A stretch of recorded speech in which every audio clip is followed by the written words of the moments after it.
It's been a while since I have done a Gettysburg Then and Now video and decided I would create and post something new. I recently acquired this image that may be the Hartley Parker family, as this name is written on the back of the image, enjoying a sunny and somewhat windy day touring the battlefield with a licensed battlefield guide. They have stopped having their image captured at the Devil's Den. In studying this image, there are many wonderful details to discuss. As I am not a vintage car expert, my guess the group is sitting in a late teens Ford Touring Model T. The details these images captured are amazing. Looking carefully, the Ford logo can be seen on the hubcap. I understand this design was used on the 1917 through 1919 Model Ts.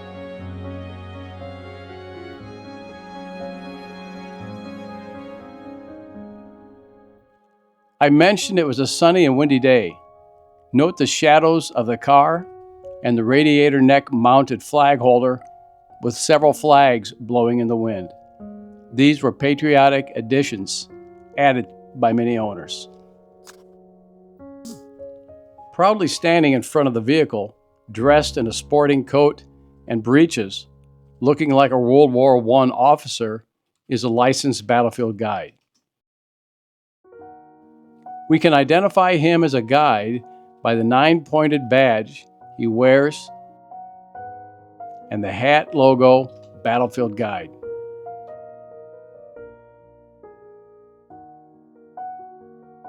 The licensing process to become a battlefield guide began in 1915. The need to provide clear and correct information, the War Department issued a notice in August of 1915 of an upcoming written examination for those wanting to obtain a license to conduct tours. Upon passing the required tests, the individuals would be issued a Gettysburg National Park badge and wear a hat noting their battlefield guides.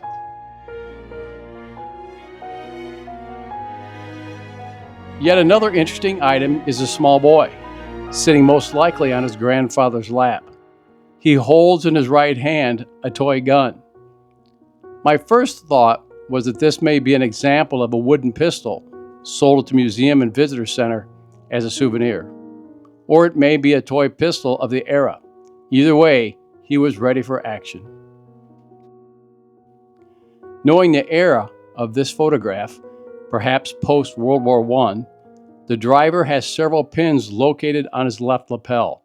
In studying these, the shapes resemble several World War I veteran pins, but this is only a suspicion, as we will never know for sure.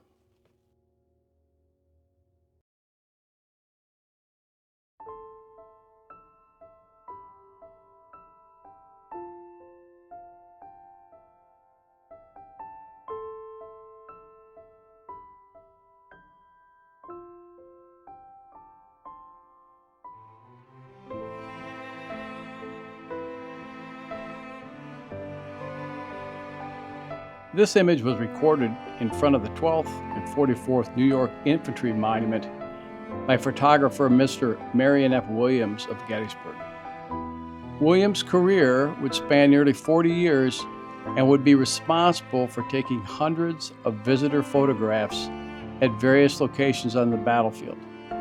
His business card indicated he was the National Park photographer.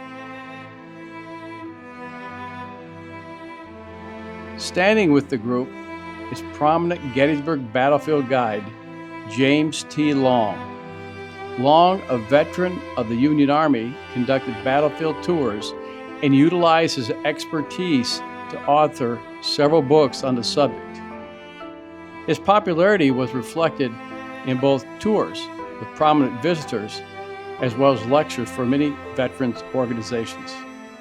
Because of his knowledge of the battle, the Virginia Gettysburg Monument Commission in April of 1909 would ask Long to assist them in selecting a suitable location for the Virginia State Memorial. Following a nearly 25-year career, Long would die in August 1911 at the age of 68. Perhaps indicating them as veterans, several gentlemen, including Long, can be seen wearing badges. Badges, ribbons, and medals were often given to veterans as they returned to Gettysburg for reunions and monument dedications. Upon magnification, the badge worn by the man on the left appears to have the emblem of the state seal of Pennsylvania. Perhaps these were returning veterans of Pennsylvania regiments touring with a renowned veteran and battlefield guide. Canes. It seems everyone has one. In the case of Gettysburg, these souvenirs were often made from the underbrush or witness trees taken from various areas of the battlefield.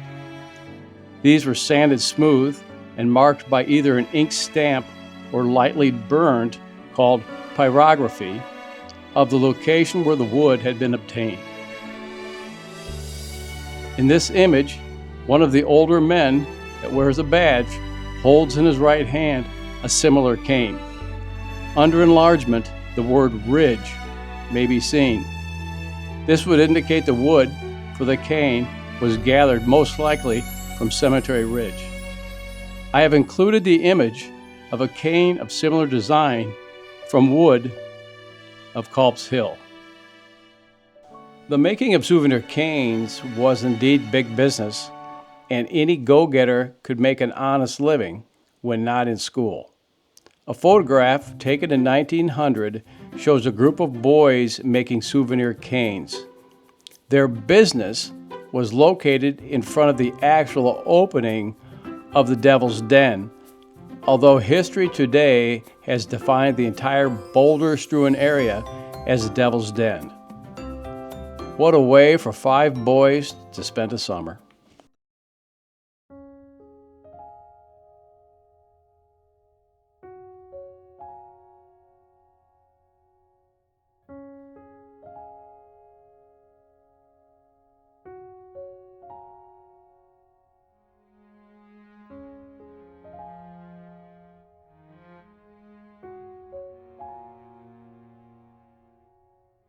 Alabama was the third Confederate state to erect a memorial at Gettysburg. This tribute to the Alabamians that fought in the Civil War, as well as Gettysburg, would be dedicated November 12, 1933. The Alabama Division of the United Daughters of the Confederacy would secure nearly $12,000 to design, erect, and dedicate the memorial.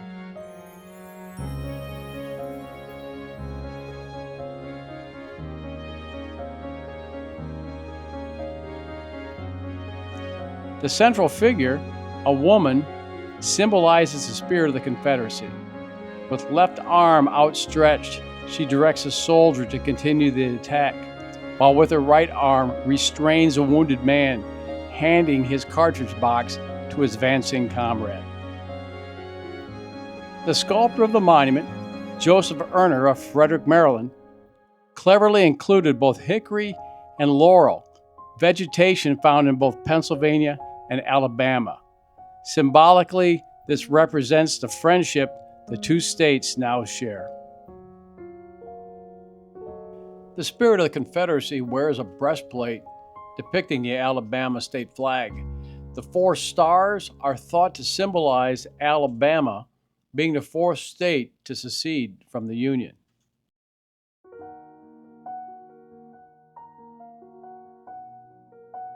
An important feature of the design is the use of the word Alabamians accompanied by an exclamation point.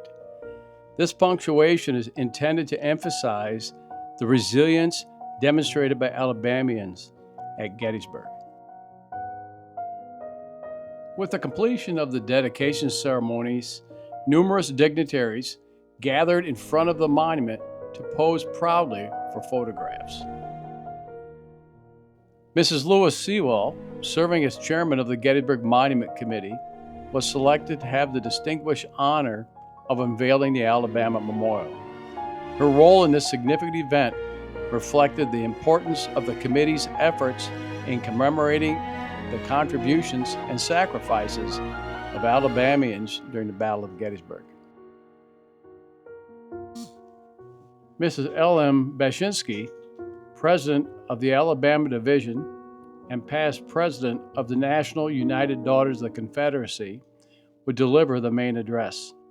She would note, "This memorial is erected to perpetuate their names and fame, their lives and their deeds. May it stand through the coming years, not only as memorial to them, but as a silent challenge to living men and women to bring to the serve of their country." Hugo Lafayette Black, United States Senator from Alabama, would make a few appropriate remarks, including a message of congratulations and goodwill from C.N. Mallett, a Civil War veteran who had served in Company I, 15th Alabama, and had been wounded at Gettysburg. Black, in 1937, would be confirmed as an Associate Justice of the Supreme Court of the United States. Several other items of interest are the trees in the photograph are the same that are there today. An automobile can be seen parked behind these same trees. Several of the women wear Alabama ribbons, and the center floor arrangement stand has been moved to accommodate the picture.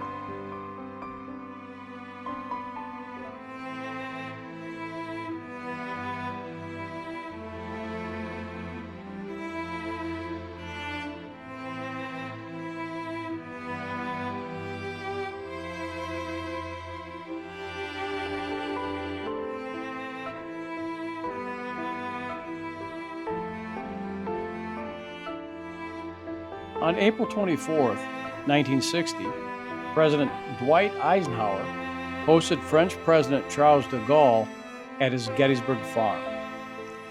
Here, Eisenhower, the renowned World War II general, personally guided de Gaulle, a French hero, through the pivotal Civil War battlefield, sharing insights on the fighting.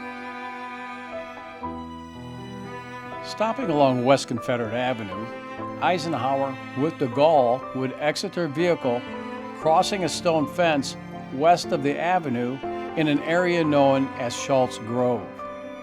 Eisenhower had something special he wanted to show de Gaulle. A newspaper man observing the group approach a stone fence would note, "Eisenhower stepped numbly over a knee-high barrier, steadying himself with one hand on an old cannon." But the lanky French general accepted a bit of assistance from a solicitous aides. Here sat two British-made Whitworth cannon. These cannon incorporated a revolutionary breech-loading design. A photograph captured Eisenhower reviewing the Whitworth's design with de Gaulle, noting they had been brought through the northern blockade. Following their discussion, Eisenhower would, again using a cannon barrel to steady himself, cross over the stone fence. The two Whitworths that the group were reviewing were placed in Schultz's Grove in approximately 1896. Two more Whitworths were positioned on Oak Hill about 1905 for a total of 4. In the late 1970s or early 1980s, the two Whitworths located on Oak Hill were removed and replaced by the ones that were originally located in Schultz's Grove. I wanted to see if it was possible to identify the actual barrel Eisenhower was using to balance himself as he crossed the stone wall, and to also identify the barrel he and de Gaulle were reviewing when photographed. Photographer William Tipton has provided a clue. Tipton photographed from behind the two Whitworths while they sat in Schultz Grove. In this image, the barrel to the left had a unique characteristic. A friction primer protector is attached to the breech. Only one of the 4 Whitworths in the collection at Gettysburg have this device, and this barrel now sits atop Oak Hill. When reviewing the area where the Whitworths and Schultz Grove were positioned, the stone wheel and trail supports for both cannons are still present. Based on the identifiable rocks in the stone wall and the location of the stone carriage supports would indicate Eisenhower is using the barrel with a primer protector to aid in his crossing of the stone wall. What's interesting is there are rocks in the stone wall near the point where Eisenhower was crossing that can still be found today. I have shown several.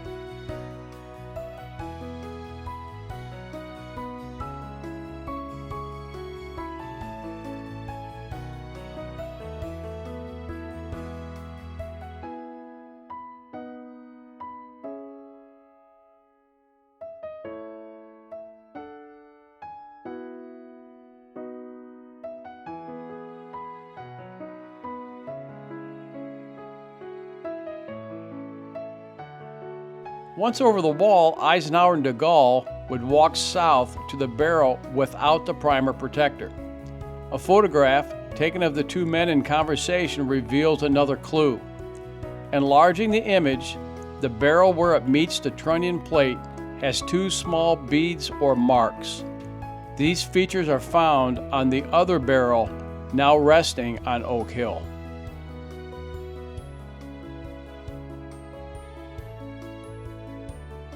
The two barrels in position on Oak Hill are the same two barrels Eisenhower and de Gaulle would have been photographed with.